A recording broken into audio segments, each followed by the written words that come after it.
At 0241 hours, darkness blanketed the Persian Gulf, as four Iranian Mi-17 helicopters shattered the radio silence. Emergency frequencies lit up with frantic Mayday signals, pilots reporting complete engine failure, desperately seeking clearance for an emergency touchdown. The transmissions sounded genuine. Crew voices strained with the kind of panic that comes when aircraft are about to fall from the sky. Their reported location put them perilously near the USS Abraham Lincoln. The carrier's air controllers faced what looked like a clear-cut rescue scenario for aircraft going down in international waters where maritime convention requires helping anyone in trouble. Nobody on the Lincoln realized that two Iranian Ghadir-class mini-submarines had already slipped beneath the carrier's hull. Inside those subs, passive sonar techs were listening to the Lincoln's screws turning above them, watching the clock tick down as the helicopters set up the diversion their operation depended on. Packed into each tiny submarine, 15 commandos from Iran's Revolutionary Guard Naval Special Forces ran through their final gear inspections, rebreathers checked multiple times, weapons sealed in waterproof covers, air and underwater components working in perfect sync, the product of months of rehearsal. This elaborate ruse was designed to put 90 elite operators on the deck of America's premier aircraft carrier. The subs had left Bandar Abbas 3 days prior, navigating roundabout paths through Gulf waters to stay invisible. At just 29 meters long, these boats packed advanced sonar-dampening tech built specifically for operating in shallow littoral zones. Their objective demanded getting under the Lincoln undetected, avoiding the carrier's cutting-edge sonar suite. These submarines weren't just delivery vehicles, they'd insert the divers, lay down suppressive fire if feasible, and pull everyone out if things went according to plan. The Lincoln's Combat Information Center processed the Mayday calls with professional speed. Radar showed 4 helicopters inbound from Iranian airspace. Their flight paths displayed the kind of erratic behavior you see when aircraft are fighting mechanical breakdowns. The watch officer had seconds to choose, refuse permission, and possibly watch for helicopters crash into the sea, or allow what might be an elaborate trap. Both American naval tradition and maritime law lean heavily toward helping vessels in distress. Clearance was granted for the helicopters to land on the carrier's enormous deck.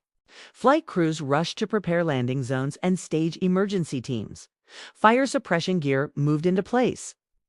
Medical personnel positioned themselves with stretchers and emergency kits. The deck became a crisis response zone. Standard security measures for foreign aircraft stayed active, but the time-critical nature of the emergency condensed normal vetting steps. The helicopters closed in as a group, running lights cutting through the dark. Distress transmissions still painting the picture of aircrews barely keeping their machines airborne. Below the surface, submarine commanders got word that the helicopters had started their final run. Ballast tanks vented compressed air as the vessels crept upward, staying just deep enough to remain invisible while letting their commandos exit. The first sub took position off the Lincoln's starboard side. The second to port the assault would hit from opposite sides at once. Hatches cracked open beneath the waves, and commandos started swimming out. At 0247 hours, the lead Mi-17 reached the deck edge, engines screaming as the pilot flew what looked like a barely controlled approach. The remaining 3 helicopters came in right behind it, spreading across the massive flight deck. Then the act dropped. All 4 aircraft simultaneously pulled aggressive flares, their supposedly dying engines suddenly running at full thrust. Doors slammed open, and fast ropes shot downward in a cascade of braided line. Commandos filled the doorways, already hooked in, sliding down before most observers could register what was happening. The exact instant the helicopters showed their hand, 30 commandos from the submarines kicked upward through the black water, breathing systems running completely silent. They hit the Lincoln's hull and started climbing using magnetic ascent gear. This specialized equipment let them scale straight up the hull despite carrying full combat loads. The subs stayed deep, crews tracking everything through passive acoustics, ready to surface for pickup if conditions permitted. On deck, the Iranian airborne teams hit the ground moving. 60 commandos appeared across the carrier's topside in seconds. They moved with clear purpose toward pre-planned targets. Some squads sprinted toward the parked F-18 Super Hornets, hauling demolition packages designed to wreck aircraft valued north of $70 million apiece. Other teams rushed the island superstructure, trying to penetrate command areas. A third group moved to lock down entry points to the hangar deck beneath. The Marine Quick Reaction Force was in motion within 90 seconds. But those 90 seconds let the Iranian Commandos dig in and start their attack run. First shots rang out near a cluster of parked jets. Rifle fire cracked across the flight deck. Marines pushed forward in tactical formation, using parked aircraft and deck gear as cover. Their training focused on fire control to prevent hitting critical ship systems or friendlies in the chaos. The underwater element reached flight deck level precisely at 0249, emerging onto maintenance platforms and external walkways.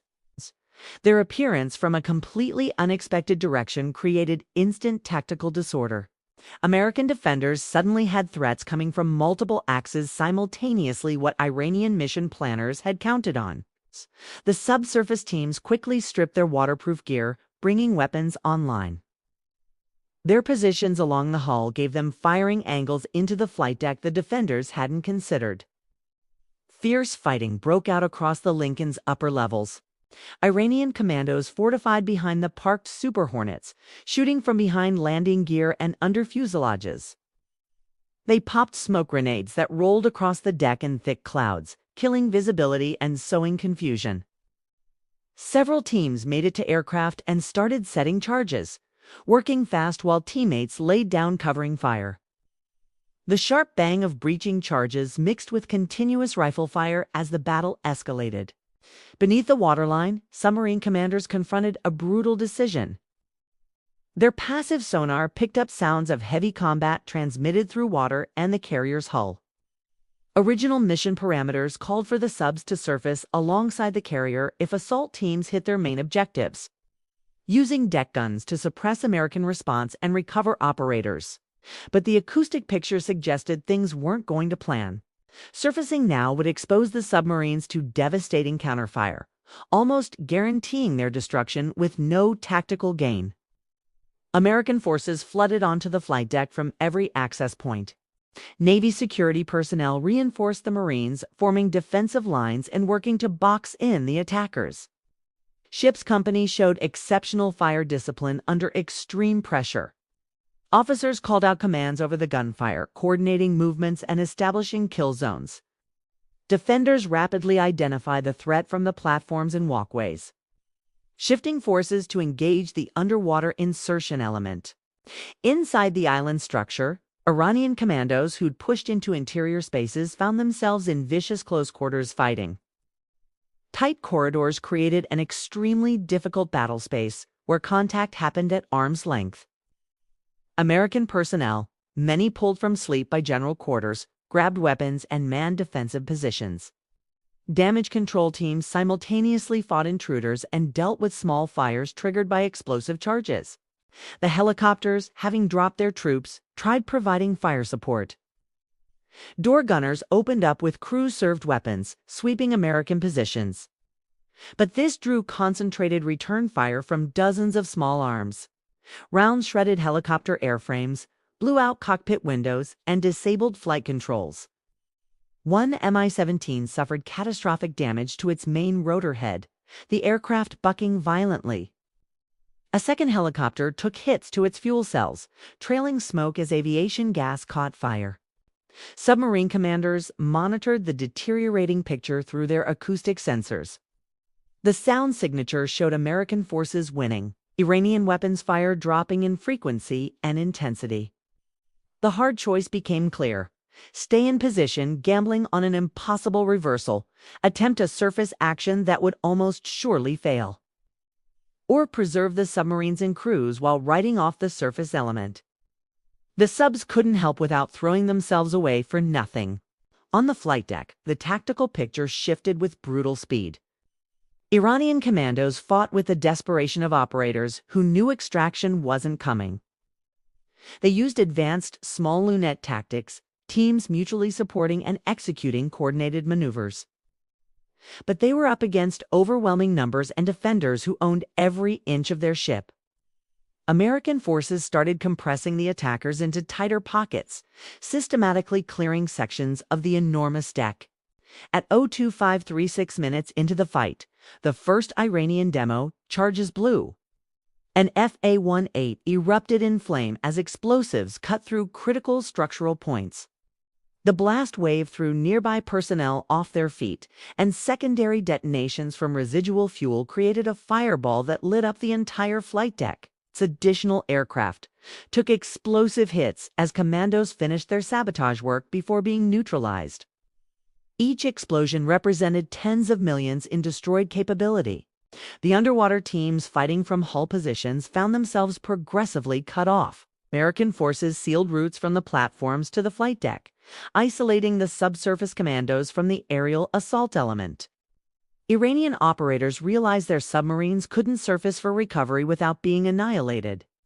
Some tried rappelling back to the water, hoping to swim to the subs, but concentrated fire and exhaustion made it impossible.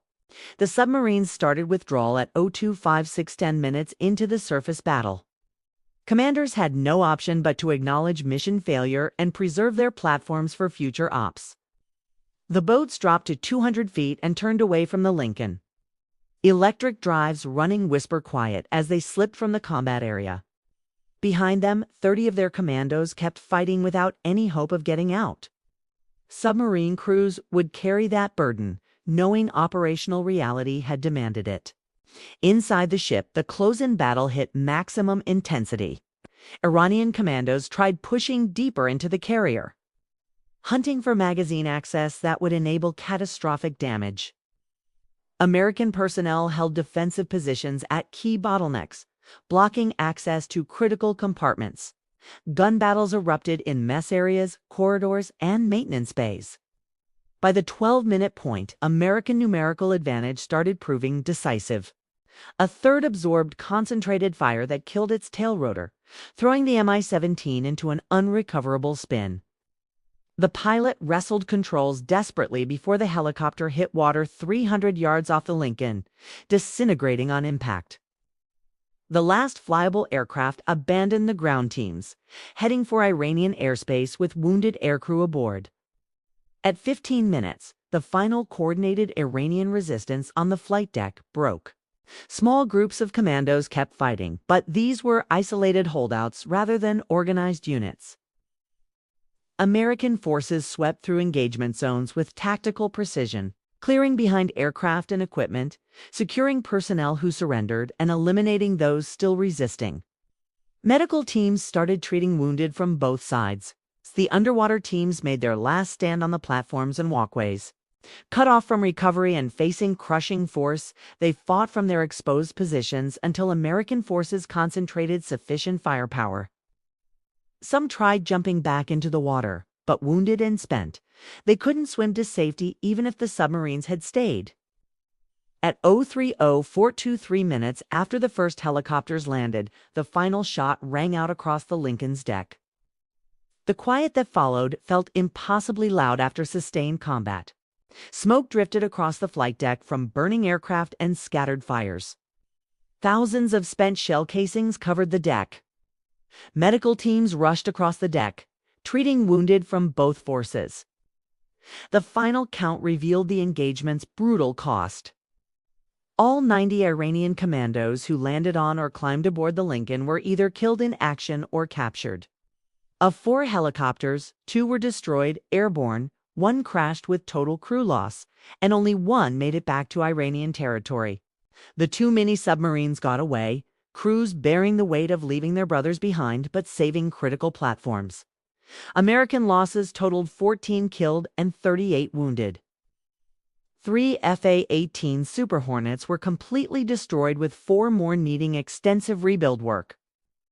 Flight deck systems took damage, requiring months of repair. The operation showcased both bold Iranian planning and the core challenges of asymmetric naval combat. The coordinated deception, dual-axis assault, and commandos' fighting determination reflected sophisticated operational thinking. The submarines successfully deployed their teams and evaded detection during extraction. Still, tactical surprise couldn't overcome the Lincoln's fundamental advantages in manpower, firepower, and defensive layering. Regional tensions spiked immediately as more American carriers pushed forward while Iran absorbed major special operations losses and confronted questions about mission planning that had sent elite forces on an operation with minimal extraction. Prospects and overwhelming odds against success.